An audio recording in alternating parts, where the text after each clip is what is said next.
Caleb Williams has obviously been a very hot topic in a variety of different ways. Will he be the number one overall pick? What are we going to see from him in this build-up? Where's he going to land? Is it going to be that number one spot? And if it is he willing to play for the Bears? That's been probably the hottest topic, right, surrounding Caleb Williams, is will he be willing to play for the Chicago Bears, who have the number one overall choice?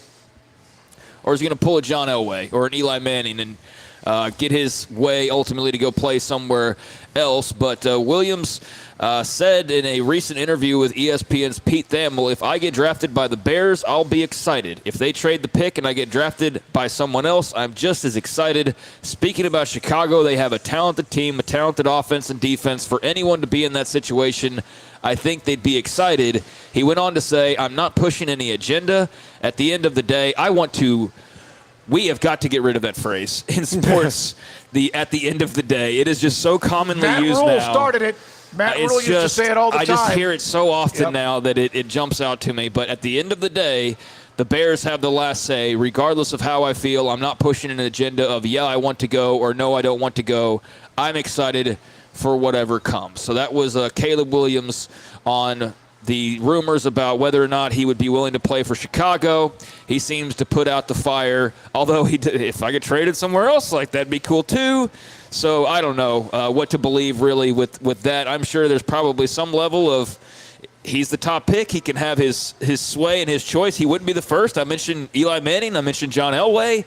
But he's kind of tempering some of the rumors down here. And I would say there's probably a couple others that maybe pushed their way out of a spot that we don't know about. Probably. Just because they had an agent that was able to keep it in the box, sure. I guess. But here's the thing for Caleb Williams.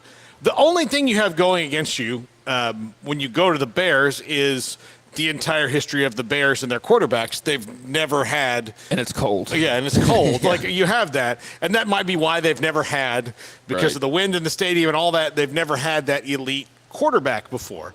But if you are good enough, if you look back at who they've drafted, they've not exactly gone out and in their history really hit it out of the park when it comes to drafting quarterbacks. So, this is a guy who could be a singular talent if you believe in yourself, like he clearly does. Yeah. What do you say? His to be immortal was his kind of thing. He wants to become immortal. Yeah, that was his goal. So look, this is a dude who has tremendous confidence in himself. The wind is not going to bother him until it bothers him. That kind of thing.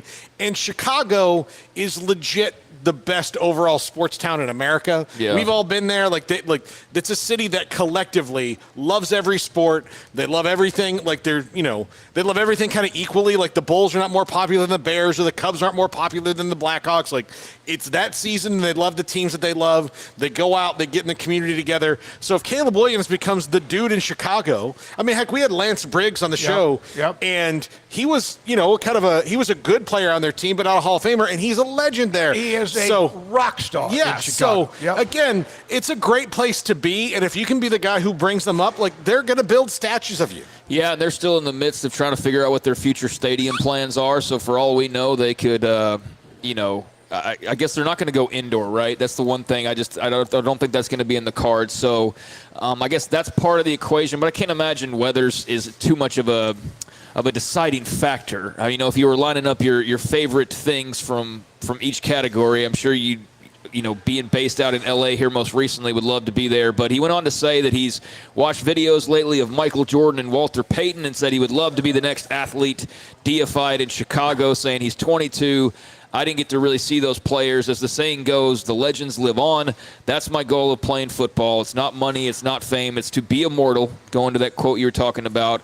I want to reach that sense of being a legend, being at that table, and having a rightful seat through hard work and energy and time I put into the game that we all love. So he said it's appealing to be in a city like Chicago with legends that you've looked up to. So there's Caleb Williams putting to rest some of the speculation about good for him, where he would prefer to play. And so there you go. That's great news, I think, if you're a Chicago Bears fan, certainly. Meanwhile, Caleb Williams also in the news somewhat for another reason. As according to The Athletic, we know a bit more about what he made while at USC as far as name, image, and likeness goes. I saw the number off the side of my eye, and I was blown away by this. So he played 2 seasons, obviously, and had a very successful run there, a Heisman Trophy winner. From The Athletic, between NIL money and endorsements, Caleb made millions in his final 2 seasons at USC, with multiple sources putting the number around $10 million.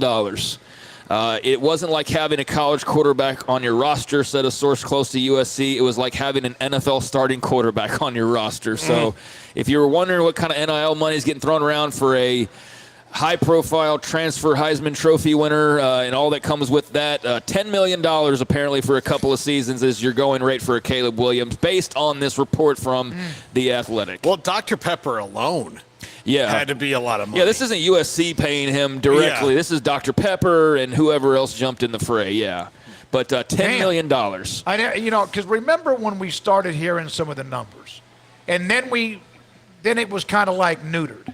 Like, no, it's not like that. But with him, it would not surprise me. But that's still more than I could have ever imagined. And the deal is, if you're at USC, you're almost even more of a value because you live in Los Angeles. Yeah. So, hey, can we get this athlete, this big college athlete over here to shoot these commercials? Yeah, you can be there in an hour and a half. Right. As opposed to we got to fly him out here. Not that would stop you.